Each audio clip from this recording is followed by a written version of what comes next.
welcome to the Au Jus.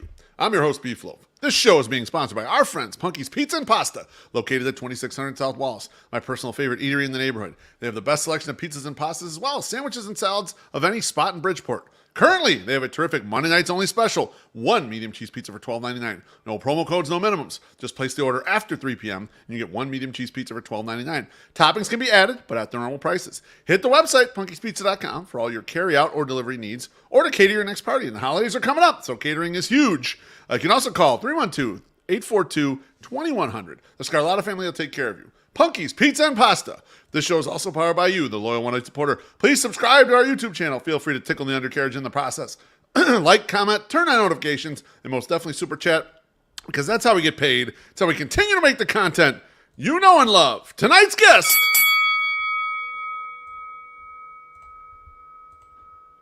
He's the host of the 108 podcast, and from a South Side point of view, he's the star of the Sunday Soak. And finally, he's the bong in this reggae song, Treasy E. Welcome to the Au Jus. What's up, Beef? Nothing. I was getting a little verklempt there. I got a little hoarse there when I was in the middle of the ad read. It usually doesn't happen to me. I'm pretty strong getting there. Do you think about that delicious food? Bro, that thing, the Panzer. Last week I had an MSS on here. He's talking about the Panzerotti. I was like, the Panzerotti's 3 meals. For me, it's 3 meals. I can't take it down in one meal. It's awesome. I think we should try and do that one day. Just try and take down a full Panzerotti each. Let's see how it goes. It's not going to go well. Is our good friend of the show, Patrick Berletti, going to come and do it with us or what? Oh, man. How fast do you think he could eat that? 3 minutes. I don't know. Something fast. I was thinking like 3-4 minutes. Yeah, something like that. Yeah, I'm sure it's something. It's something to behold. I'm sure it's absolutely something ridiculous. Well, thanks for joining me, Treasy. We're going to be doing this for the next 3 weeks in a row as we start our series, White Sox Trade with Every Team. Real quickly, just the impetus for us doing this. I'll put up on the screen. A long time ago, I was listening to an interview with legendary poker professional Phil Ivey, and the interviewer asked him a question, and I'm paraphrasing it. How would you recommend a player learn to get better the fastest? And Phil said something to the effect of buying in a game at much lower stakes than you'd normally play, and then play every single hand for an hour. Try and figure out how you would play in all these different situations, in positions that you're normally not taught to play in. So basically, chuck the normal advice and try to learn how to do everything. And so Treasy and I, for the last 4 years, have been doing this with White Sox trades with every team. And we try to develop a reasonable trade that could be made with absolutely every team in the league. I think for us, it's more of an exercise of learning what the other team's needs are, learning the other team's farm systems a little bit better, and then also looking in with the White Sox is like, how could you solve some of the problems that the White Sox currently have? Treasy, does that kind of cover what you get out of the exercise? Yeah, I think it's like a great kickoff to the offseason, right? Because I think a lot about what the Sox need. I don't think about what the Cardinals need, right? And so like when you start to look at that, you start to really hone in on the depression that you're going to have for the offseason while you see these other teams target and acquire free agents. But we could dream about trading those players to them and getting stuff in return, and that's the exercise here. But it really is a good way to look at these teams, to look at like who they have, who's blocked. Right. The Rule 5 people that's so interesting to me. I think they need to fix that draft to get some more movement around the league for some of these guys, because some of these guys are buried, man. Like, it's crazy. Like, you could look at a guy and go, this guy could play on the White Sox right now. I know they're a terrible team, but he could play on the White Sox right now, but he's 15th in this position for this team, right? And like, so that's the kind of thing that I think like the league could improve on in how they do the Rule 5.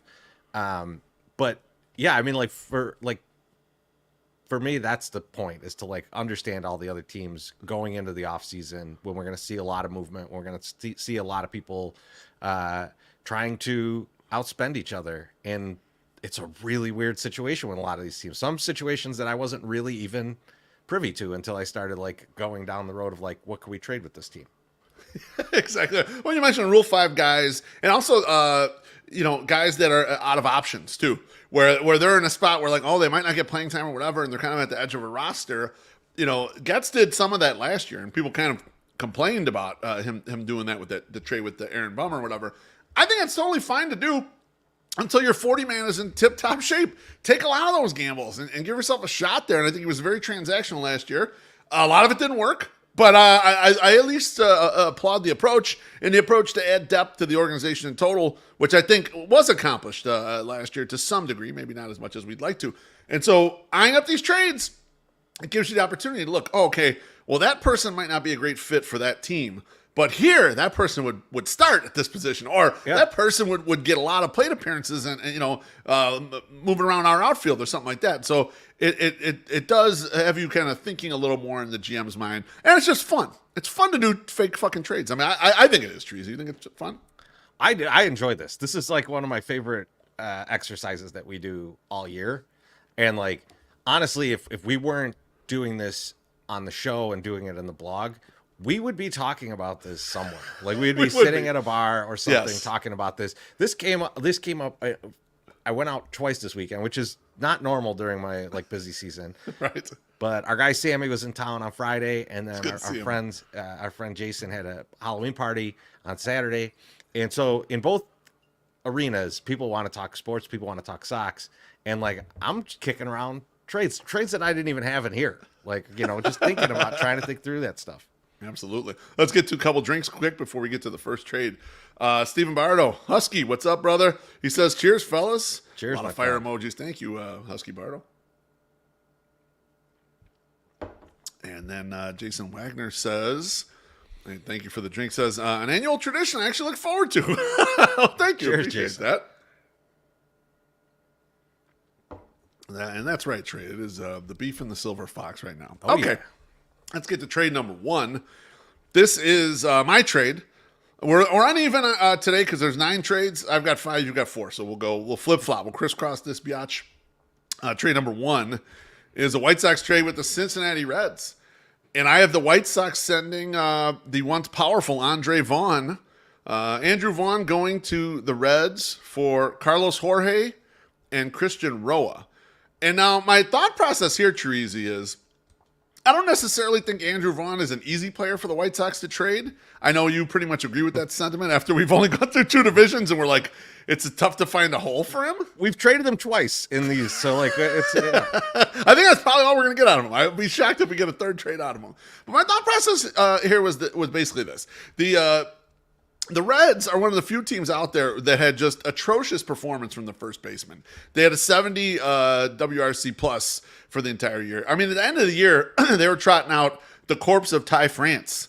And like just hoping that they get some production from that. So like Vaughn would be a fit there because he would uplift the batting prowess at that position. The other thing that's interesting with Vaughn is I looked up on Baseball Savant, and Vaughn had 19 home runs in 2024. But if he had played every single game at Great American Ballpark, Treasy, he would have hit 30 home runs. So the ballpark is a great fit for what he does. And like turn a doubles hitter into a home run hitter. Yeah, those power alleys are short and they're forgiving. And so sometimes there is player fits where, remember Didi Gregorius hit 1 million home runs when he went to the Yankees. Yeah. This was a great fit for him as a hitter, right? And so Vaughn does have some of these fits across the league where they would be better and where it's a team that does have a lot of power to begin with, and it doesn't depend on the first baseman to be like a huge power hitter. I mean, you saw even the successful years when they had Joey Votto.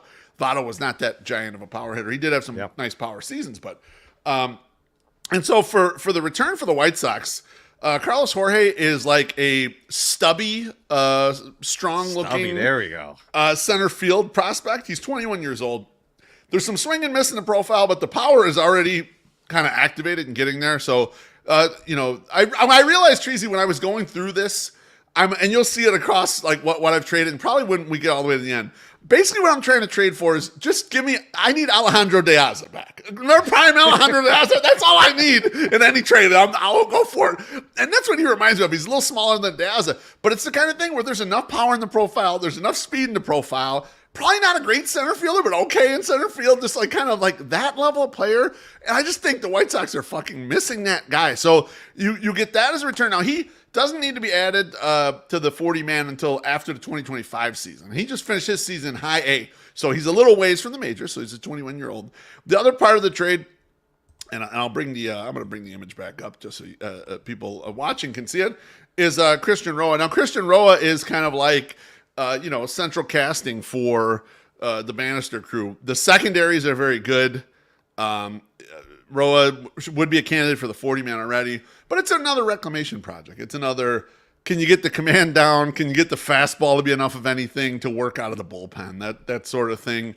And so with a lot of the deals we do, especially kind of lower ones like this, I want a flyer arm in there because I think that's what the White Sox do well. And if they could turn it into something great. What are your early thoughts on my Andrew Vaughn to the Reds? So let me start with Roa. I like this. I like keep adding arms, right? I think that's one thing that you can do in a lot of these trades is like add that extra arm at the end that they'll go like, fine, we're never going to pitch this guy. We have a complete team. We're not going to pitch this guy anytime soon. Right. You can have him and then see what happens with that guy. With the center fielder, so I know we're going to trade Luis Robert a few times, right? Like, so I'm just thinking of this outfield that we're assembling. Fletch, he's like 5'6". Yes. And I got a 5'9" guy. Allegedly. Like 5'9". He's 5'9", like Vaughn is 6 foot. Exactly. And then you've got Andrew Benintendi, who'd be your tallest outfielder, right? Like, was he 5'10"? Yeah, it's like 5'10". So I think they're gonna have to lower the wall, not so that they can make catches over the wall, but just so we could see all the guys. Just so we could see all the guys from the Exactly. So that's fair. Just a better view. But yeah, I mean, like, Beef, you're gonna see this kind of throughout the trades that we make. There's going to be a lot of raw power prospects that we go after. Yeah. Because that's right. That's something that is like, you can't teach it, right? Like it's very difficult to teach. Like you don't see a lot of guys come out and then they're like, oh, all of a sudden they became this power hitter, and when they didn't do drugs to do it. And those guys get suspended now, which is bullshit. But that's for another time. That's life, you know. But so I think I'm looking at it like I'm looking at a lot of guys when I'm like looking at the fringe players of someone's like 40-man or of their top like 40, 50 prospects. Yeah. Like those fringe guys, I'm looking who could run into 15 home runs, who could run into 20 home runs. Agreed. You know, yes. and like that's because we just watched a team that was miserable on the hitting side, and especially on the power side. I totally agree. I love that thought process. It's a general thought process of what we're trying to do here. And I think you're right. We will see that throughout the trades. Figglesworth says, Beef trading Vaughn, big surprise there. It's not that against Andrew. All right. And Mrs. Beef says, great AV pick. Yeah, I mean, this is like this is a cherry pick. Look at the hairline. Jesus. It's not even that good anymore. Last I checked. So Beef, I think we got to take a drink here. We got to take a drink. He would have tipped. Gordo would have tipped. Gordo would have tipped. So Gordo. Cheers, Gordo. Thank you, Gordo. Cheers, my friend. And then Just Galaxy Tamiana says, well, how much faith I have in the Bannister Cats factory. Wouldn't mind seeing Gets trade away some arms to grab some hitting. We'll get there. We're gonna do that. We'll get there, friend. So, all right, next up, and you want to handle images, or you want me to handle them, Treasy, for your trade? Oh, I can handle it. That's fine. All right, you got it. Was this St. Louis? St. Louis, yep. Let's do it. Let's do it. All right. So this is the first of the many Garrett Crochet trades we'll make. Now, one thing that I'm going to try and stick to limit the amount of teams I trade Garrett Crochet to is I'm going to limit this to teams that I believe are going to be in the running for Blake Snell. Like, okay. if you're willing to go after Blake Snell, you're willing to trade real guys for Garrett Crochet. Makes sense. sense. So that's how just... This isn't like something that I go by in like actual real life, how it would go down. It's what I'm using to limit myself from trading Garrett Crochet to every team. Yeah, I mean, I think as a group, we're trying to limit how much we trade Crochet, limit how much we trade Robert to really push ourselves in this exercise. Yeah, and this one is one where I see this as me as a fan going, if we're going to make this trade, if we're going to trade Garrett Crochet, I want to get stuff back that is soon going to be playable in the major leagues, if not right now.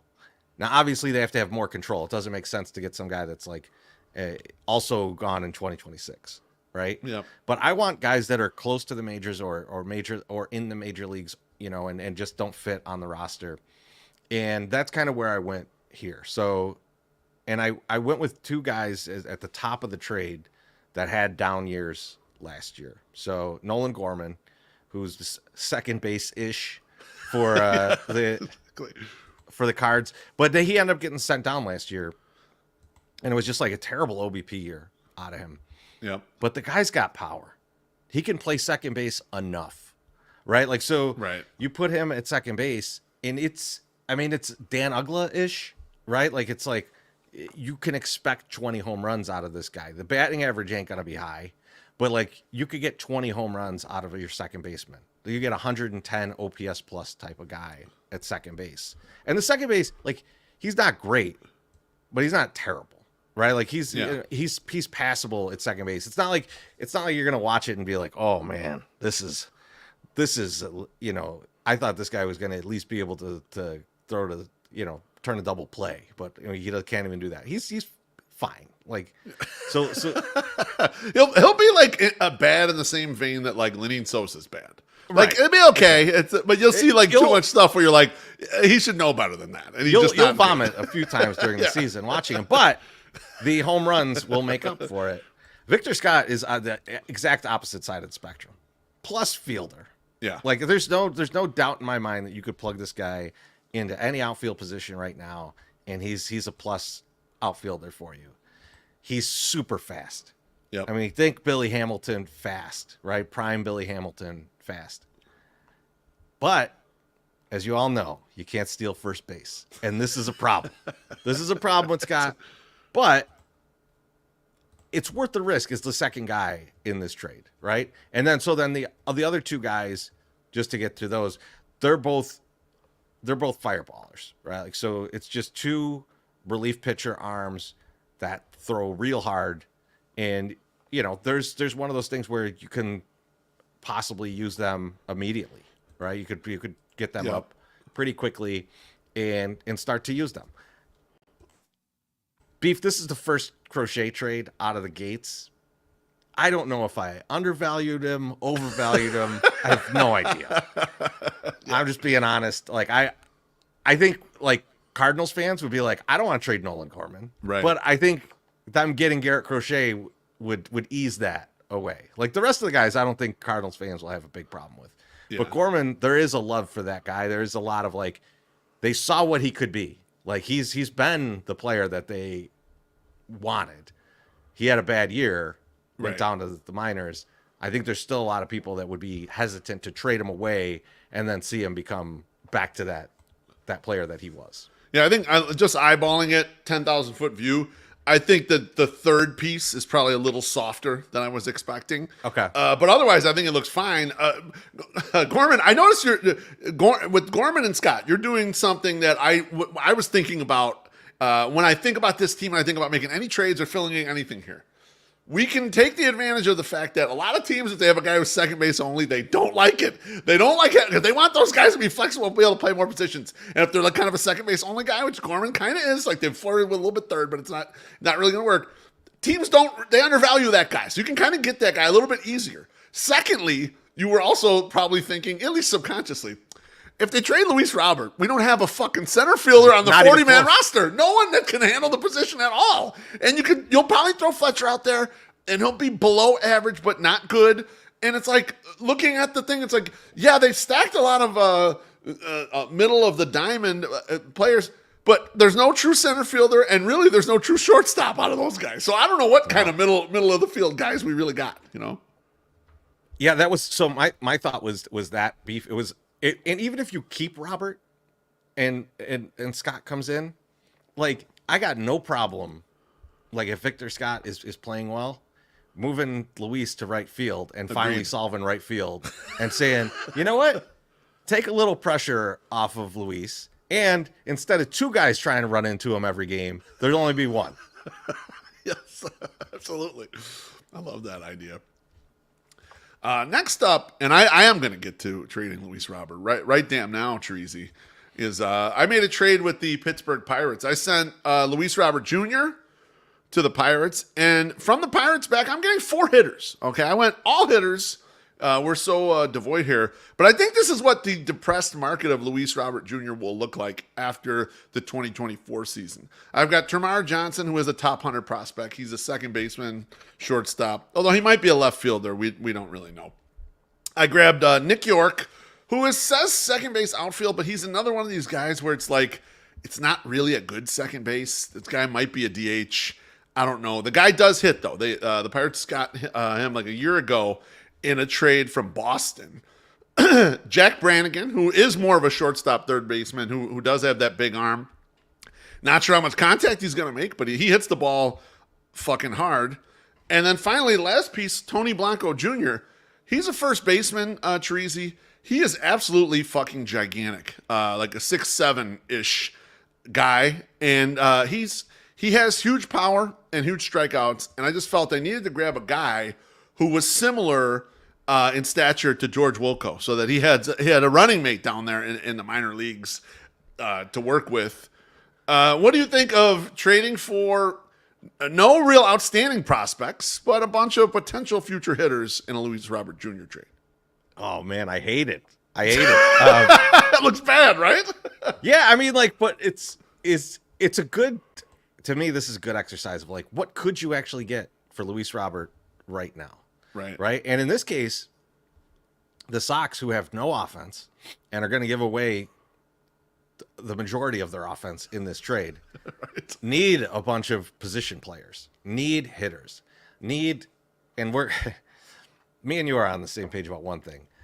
Gigantic power hitters, like gigantic in stature power hitters are on the list.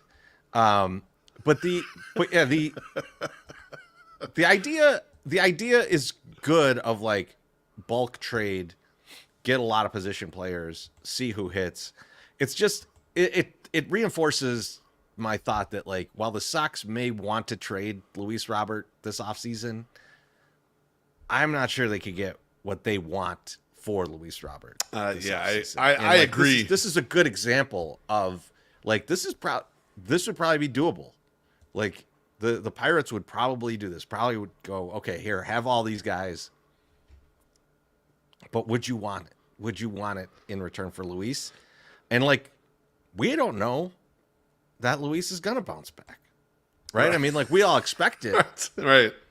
But what if he doesn't, right? Like, so that is an option. So like, I get why a team would be hesitant to give you more, and this is the problem. And this is like when you start looking at these things closely. This is why we do this. When you start looking at these things closely, you're like, yeah, like we think everybody be after Luis Robert, but would they give up these top guys that they have in their farm system? Maybe not. Maybe they wouldn't. Ian Eskridge says every single one of these guys strikes out a ton, but surely the White Sox system will fix them. Yeah. I was gonna say, I think the only guy out of the group that's not like a major strikeout risk is Nick York. Termarr Johnson was the 4th overall pick, and like all the tools are there and everything, but it just hasn't really gotten there as far as becoming the kind of star that they think he could be. And like some of the trade too was based on that. Like you're kind of buying a a top pick right here that's not gotten to the height of their powers yet, and seeing if you can go in there. Like, but yeah, it doesn't. It looks ugly, right, Treasy? That looks ugly. You're like, well, we got a lot of stuff, but I don't know if it's any good stuff. And like, imagine none of those guys panning out, right? Like you've traded Luis Robert for 4 guys, and none of them are anything for you. Like that's rough. That's a bad outcome. Gary Kern says Luis played himself out of consideration of anything. Yeah, he kind of did. Like, you have a year that bad. And here, we need to get to it too. The reason why the Luis bad year is so scary, it wasn't one of these years where he just got BABIP to death and, it was a bad result there. And it was also not one of these years, he's just chasing the slider way too much, but he was still crushing the ball. It's just the strikeouts got out of control. No, it was the worst possible thing. The strikeouts were still the fuck out of control. He limited some of the chasing, but in return, he couldn't do anything with the middle balls. He's fouling them off or swinging right through them completely, and so it becomes an absolute gel himself. Still a good defender in center field, but you're not a superstar anymore. If you get that middle pitch and you don't blast it into left field. The good defender thing and the amount of stolen bases that he was getting really point to the fact that like this guy is giving everything he has, which almost is a bad thing, right? Like, because you're like, if I could feel like he just gave up on the team, I might feel better about his next year. Like the bounce back, you're like, oh, the bounce back's coming, because he wasn't trying that hard, but he was trying that hard. He just sucked. All right, Treasy, you want to hit up your Milwaukee Brewers trade? Yeah. So this Beef, we talked about this a little bit, right? Like before the show, is like, there's nothing to trade from this White Sox team, and you're not really a buyer, so you can't do like a really good prospect for guys, and you don't have a lot of guys other than Luis and Garrett Crochet that you could demand a good amount of players for. So you're in this position of like, all right, what do I have a lot of, and how can I get what someone else has a lot of, and just kind of swap things to make things fit better, right? Yeah. And I think the Sox have a plethora of relievers. Like, are they all good? We don't know. Probably not. But they have enough Probably not. where you can probably see them fitting on another team, right? Especially when they have options and when they've shown some proficiency in the majors, which Jordan Leisure has. So I'm sending Jordan Leisure to the Brewers. The Brewers would seem like a perfect team for Leisure to end up in, and they find a really good way to utilize them out of the pen. They do that well. And then in return, we're getting Eduardo Garcia. Now, Eduardo Garcia is someone I looked at because he's one of these guys. He's Rule 5 eligible. The team has, even though they're losing Willie Adames, they have a bunch of shortstops, right? And like legit shortstops that they could play in that position. And there's Bryce Terang and there's Joey Ortiz on the roster currently. Right, yeah. But then there's other guys that could play second base in that like what is it guy? Brooks Lee, is it? And then like there's a few other guys. And then way down the list is Eduardo Garcia. Right? And so what I looked at was looking at Fangraphs, and they made a Tim Beckham comparison. Right? So like acrobatic shortstop plus arm, and he's got some power. So it's like league average raw power is where they have him, right? But really good fielder. This seems like a guy that the Brewers are going to have trouble saying, let's put him on the 40. Yeah. And the Sox would have trouble saying, don't put him on the 26. He almost jumps right onto the team.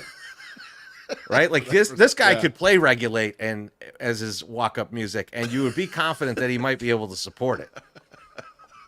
That's not very nice, because Jacob Amaya helped me steak dinner bet. All right, I like Amaya. I like Amaya for the fielding, but there's no bat, right? Like, so like this is the kind of guy that could take the spot away from Amaya, is what I'm saying. Let me ask this question, because every year we do this, I got like 2 trades where I look at your trade and I think, who the fuck would want Jordan? How do you think anyone want Jordan Leisure? You saw how he ended that year. And when he was good, he didn't strike nobody out, Treasy. So as you're thinking here, oh, maybe he was hurt kind of a lot longer than we thought, and because of the pedigree from the Dodgers, he's an easier sell than some of the other bullpen parts. Because I look at a Gus Varland end of that year, and he had like a 30% K rate, 4% walk rate. He was like really crushing it or whatever. I don't think they're ready to get rid of Prelander Burrow, but he looked pretty nice kind of towards the end of the year. Frazier Ellard, some of these guys. Why Leisure out of the bullpen guys? Well, so it is the Dodgers and the slight good performance that we saw out of him this year. But also, like, I can't give much up for this because the Sox could just draft Garcia in the Rule 5. Like, right. It's because at the edge of not being around anymore, basically. Right. And it's one of those things where it's like the Sox could threaten that because they could put him on the 26, no problem. Like, there's not anyone blocking Eduardo Garcia from being on the 26, right? Like, Ian Eskridge says not only does he pick it, but then he puts afterwards 5 walks, 76 Ks in advance day. Okay, so I can see how. Okay, now this is making more sense to me. This is not. I said Tim Beckham. This is not a perfect player. Which I mean, hey, Prime Tim Beckham would work fine on this roster. I would take that all day. 15 home runs, Exactly. hit 200, you know? Yeah. Catch the ball short. That sounds good. I love it. Shit, we had Tim Beckham a couple years ago. Trace this will fit right in. We did have Tim Beckham. Remember before the season, we're like, oh, this is a sneaky NRI pickup. It didn't end up being anything. But, sometimes they stay so sneaky, you never even see them again the rest of the year. You know, it's a problem.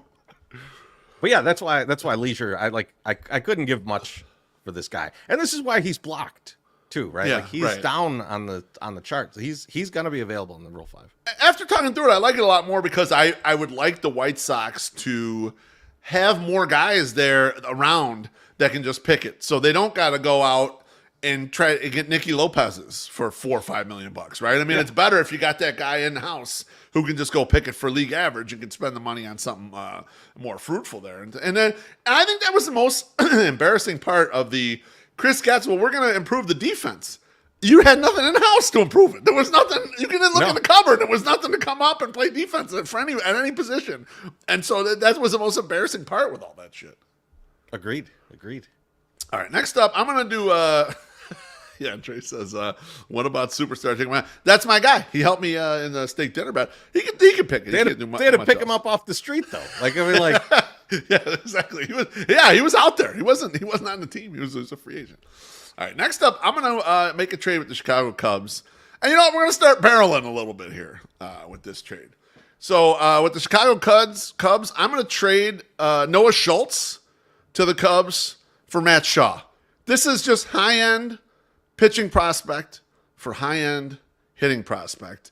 And a couple thoughts here. The Cubs, they do not generally grow these types of pitchers. And they have had trouble the last decade growing them, which is why that last core stalled out because they couldn't get the pitching to come in behind it. Now, they've made some good signs and trades, and they do have a good rotation now, but they don't have anything like this. They don't have anything with the Noah Schultz kind of upside here. Conversely, on the Matt Shaw side, Treasy, he hits, and he's kind of ready to be a major leaguer, but his natural position is second. They have Nico Horner there, who's a terrific defender and not displacing him. They were trying to teach him how to play third base, but apparently that was going so well that they had to make a trade at the deadline to get Paredes because they're like, well, you're not playing fucking third base for us. And so the Matt Shaw thing is really interesting to me because he's the caliber of hitter that would be helpful for the White Sox. He's kind of positionless, like we mentioned, like Nolan Gorman, similar type of guy, although Nolan Gorman's done at the major league level. And so this would be flipping top-end pitching prospect, top-end hitting prospect. What do you think? So I think people are going to be mad at you and message you constantly because I traded Noah Schultz last year, and I think I even overpaid for what I was doing, but like people were just like, you can't trade that guy. He's like the perfect pitcher. And it's like, he's fastball shape sucks, apparently. And like, that's a problem. But at that point, he pitched like 29 innings. And like the Sox continue to like baby this guy. Yeah. And like, I'm worried that like how long is it until we see Noah Schultz in the majors? Like, that's the only thing that concerns the Sox usage of him is just the most concerning thing to me. Like, if he's great, just fucking bring him up. Like, let's have him. Well, he's like, not ramped up yet. Treasy was 80 innings this year or something like that. I know. I don't really get that either. Like, so like they're really taking it slow with this guy. Yeah. And I don't know why. Like, is there a concern that he like can't handle the load? Like he'll fall apart? Like, so like there's just, I don't know. Like, I would love Noah Schultz to be fucking awesome in the majors. Ian Esker's saying probably mid-late year. I'm guessing next year. Yeah. What tells you that though? Like, they've absolutely babied this guy through the minors. Like, you think that like he's half a year away? Like, and what does that half year look like? Is he like pitching like 3 innings an outing and like every 7 days? Yeah, it's interesting. Like, yeah. I like Noah Schultz. Let's put that out there. I think he is a very interesting prospect. I would love to see more of him. But the way the Sox have treated him so far, I would like to know what their plan is.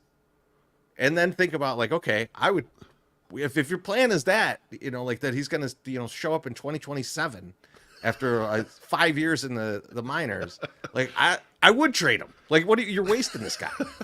Well, the timeline also looks like he says mid to late year. The timeline is also if everything goes perfectly. Wasn't the timeline Colson Montgomery will be here by June or not? Sometimes things go awry and people don't end up being here. The comments universally hate this deal, which makes me love it even more, Treasy. That's how I know I nailed it, because they're scared to get rid of no Schultz. Look, we can't be scared. We can't be scared. If we want to get hitting, you're going to have to give up something, baby.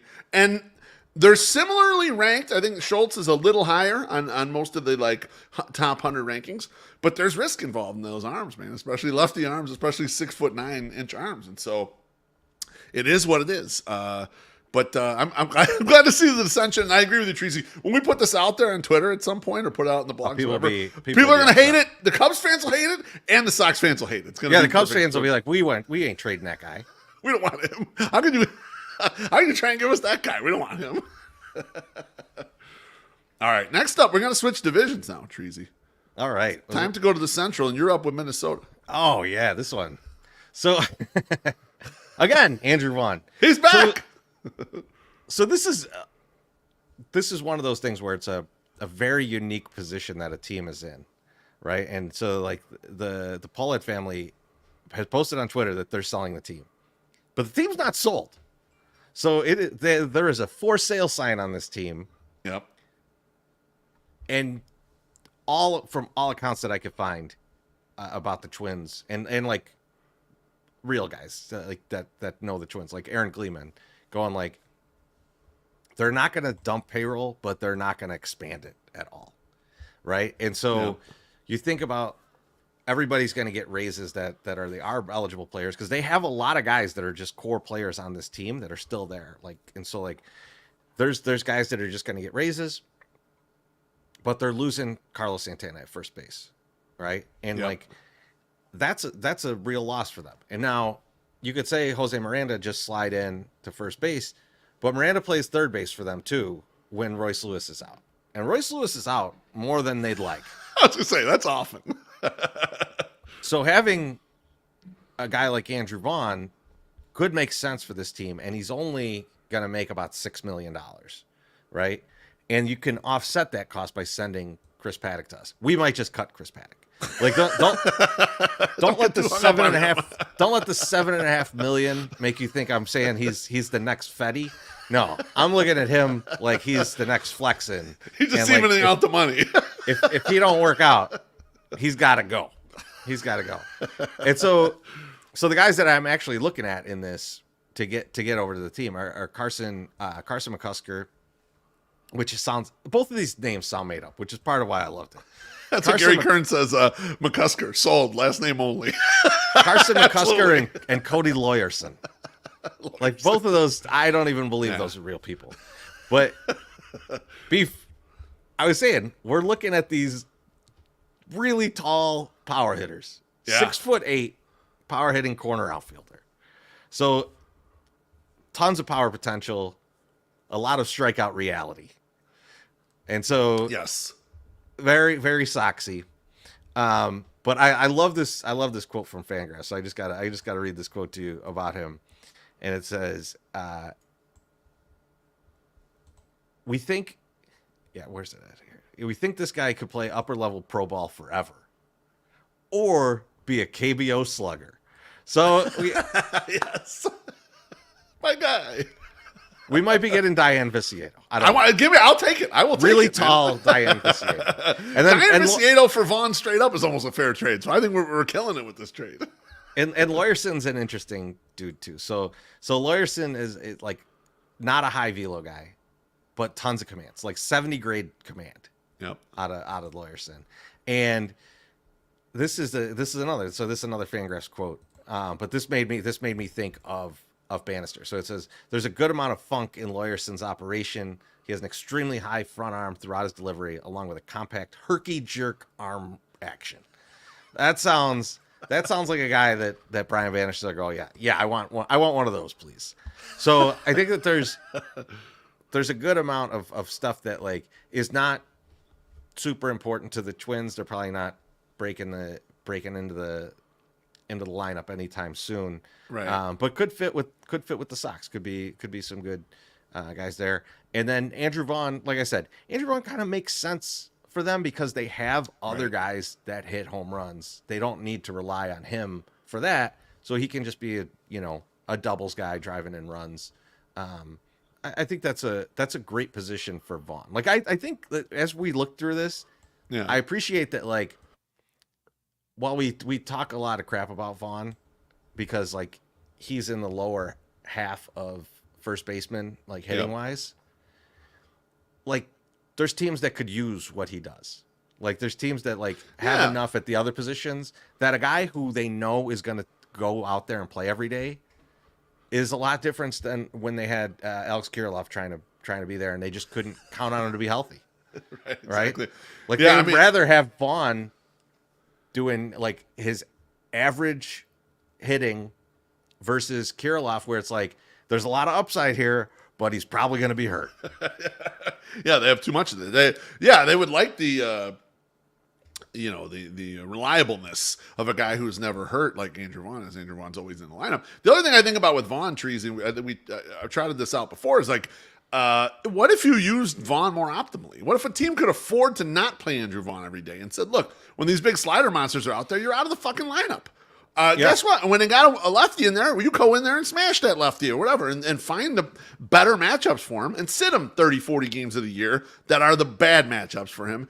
I bet you'd get more production. But the White Sox can't do that. They beat every single guy into the ground because they have to play them every day, including a guy that I'll trade later on in this where I'm like, he has no business being an everyday player, but maybe as a part-time guy, this could work out okay. And so, like, I think another environment might be helpful to him. That's the funny thing with a lot of the guys on the roster. When you look at it and you go, like, teams that don't need this guy to be the best player on the team can use this guy. Now, obviously, he's not going in there to be the best guy on the team, so the trade value is diminished. Correct. Like in this case, like we're taking back more money than we're giving out, which is not a Jerry thing. But it's only like $1 million, so I think you might be able to trick him on this. I think it'd be passable. Like, no, he's a starting pitcher. Then he's caught before the season even starts. his whole body's broken. I like that one. I'm a big fan of that one. I like the funky guy with the 70 command. I like having a 6'8" power hitter that might end up in the KBO. I mean, that's like a combination of Vicieto and Palka, and I love both of them. So that's perfect. And if he just comes in here, smashes, and then he stinks after that, that's fine. I love all that. So definitely worth the shot. And if the White Sox do end up retaining Vaughn, and making a deal before arbitration, I hope they do look to trade him. I hope they do look in down some of these avenues because I think there's some potential there, a couple of spots. Next up, I'm going to go with Cleveland.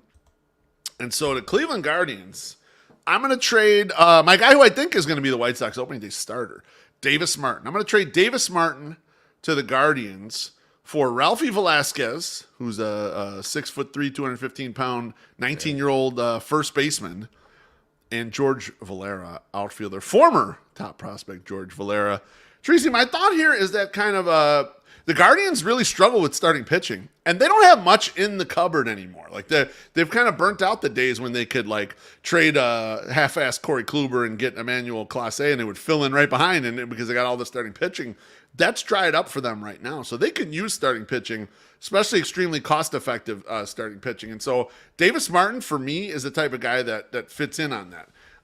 The return here is a funky return. You have to think about it from the perspective of Davis Martin doesn't have a full year of being good under his belt. He had a nice second half in 2022 when he got hurt. Then this past year had 50 innings that were good.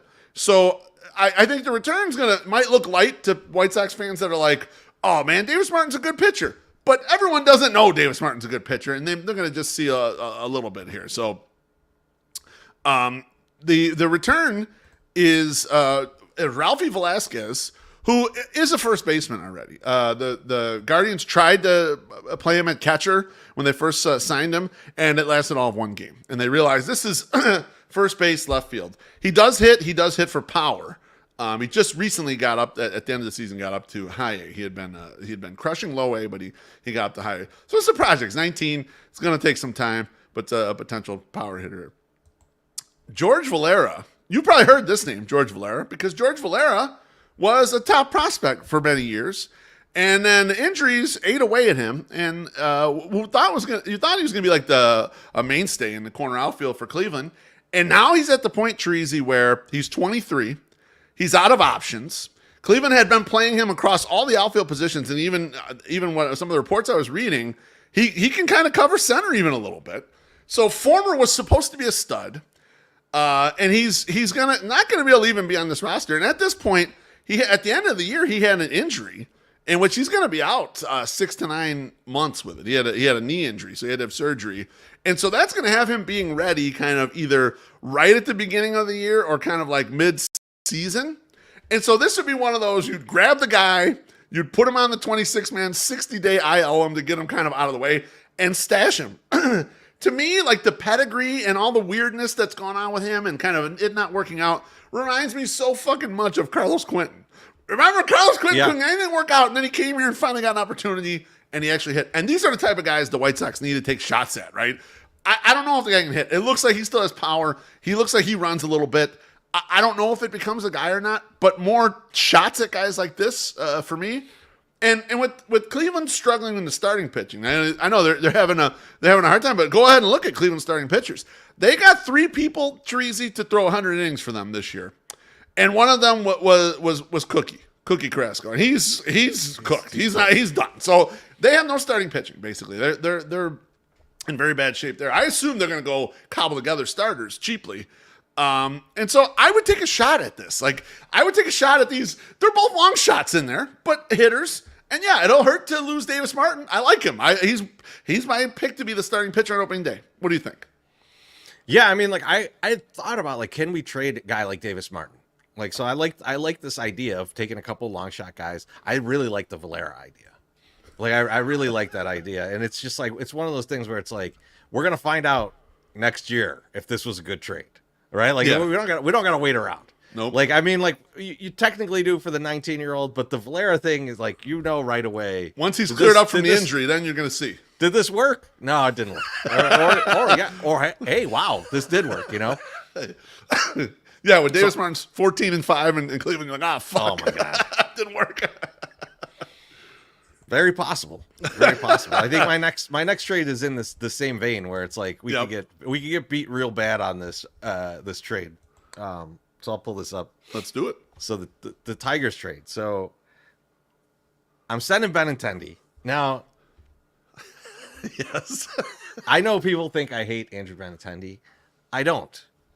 I just hated his first half production, and the fact that he's been a pretty bad left fielder his whole career. Yep.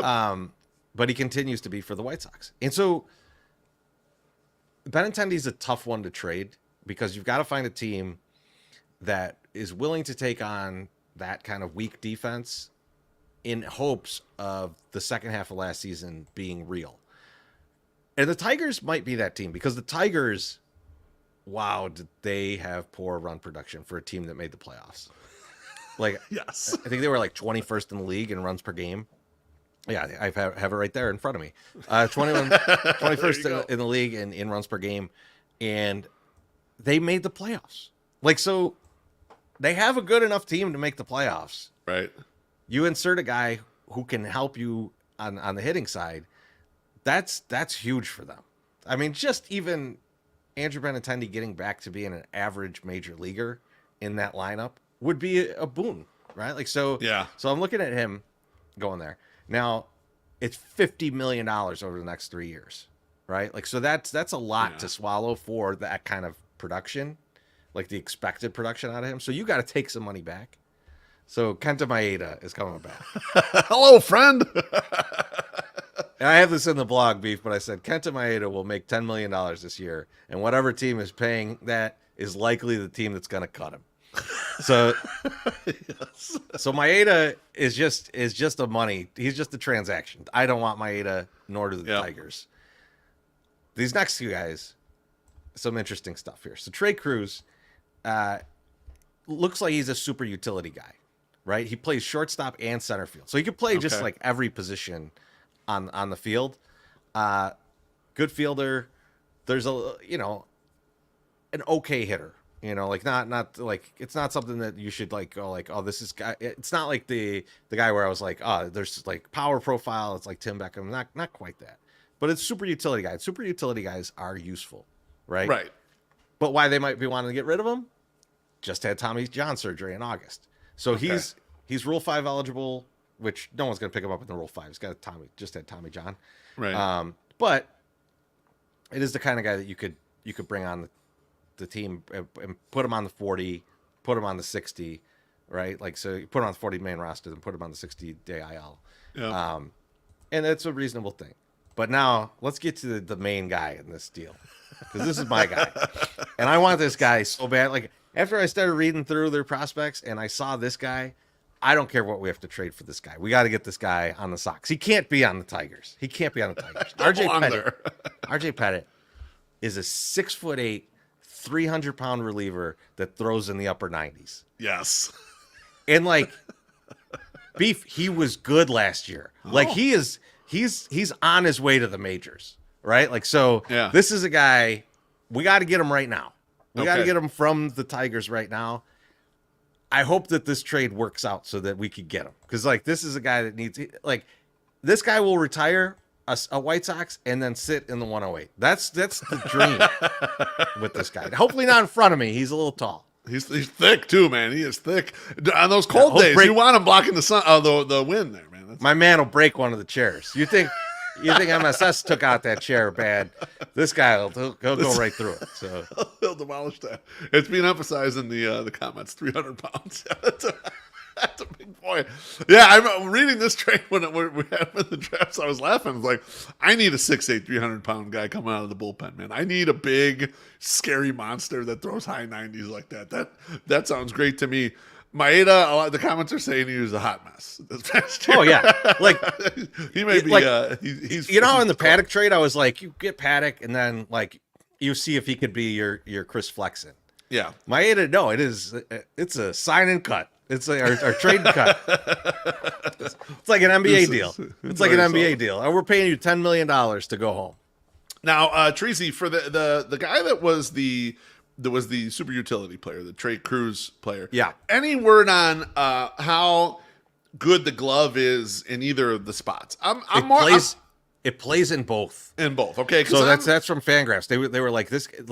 He was playing shortstop, and then they wanted to see if he could play center field too, because they just had a lot of middle infielders. Yeah. And he went out there, and the glove played in center too, and so Fangraphs is looking at him as like super utility. Okay. Is how he makes his way to the pros.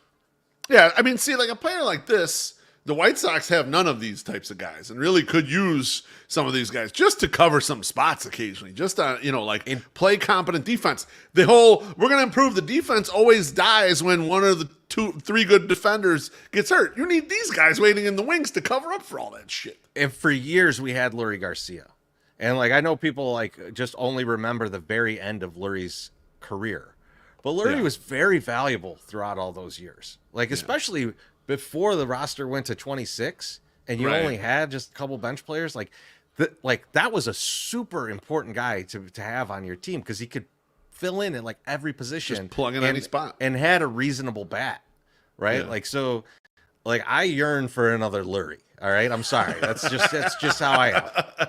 And everyone so wants I saw one. I want him. I want him, and I want the big boy. All right? And you can have Benintendi. Future Lurie and big boy. That's an unbeatable trade right there. All right, let's close out. This is the very last trade, and this is mine. It's with the Kansas City Royals. And I am sending Lenyn Sosa to the Royals for Anderson Paulino. And so you're saying, Lenyn Sosa? Beef, you hate Lenyn Sosa. You don't even think he should be on the roster. Why are you trading Lenyn Sosa? Let me put his picture back up here. Here's the thesis behind the trade. The Royals had the biggest turnaround in MLB history, basically on wins. They went to the playoffs out of nowhere. Some savvy signings with the starting pitching, and they got enough offense from Bobby Witt Jr., mostly from Bobby Witt Jr. and Salvador Perez. The problem with the Royals, and it's a season-long problem, they were 26th in MLB with an 84 WRC plus against left-handed pitching. They just did not hit left-handed pitching at all. That's why they ended up with Tommy Pham kind of at the end of the year. And we're just like scrambling for any bats whatsoever that might be able to do some damage versus left-handed pitching. Guess what? Lenyn Sosa, much like Romy Gonzalez, when he went away and everyone's, oh my God, Romy Gonzalez is good in Boston. Not really. He just hits left-handed pitching, and they only let him hit left-handed pitching. If the Royals were looking for a guy, cost-effective, can pick up a glove at multiple positions, not really good at any of them, but can pick up the glove at a lot of different spots and hit left-handed pitching, there's your guy. Lenyn Sosa would be your guy. The return is not much. Anderson Paulino, it's a 100-mile-per-hour sinker, Treasy. There's some issues with command. He's 26. He's only gotten to Double-A.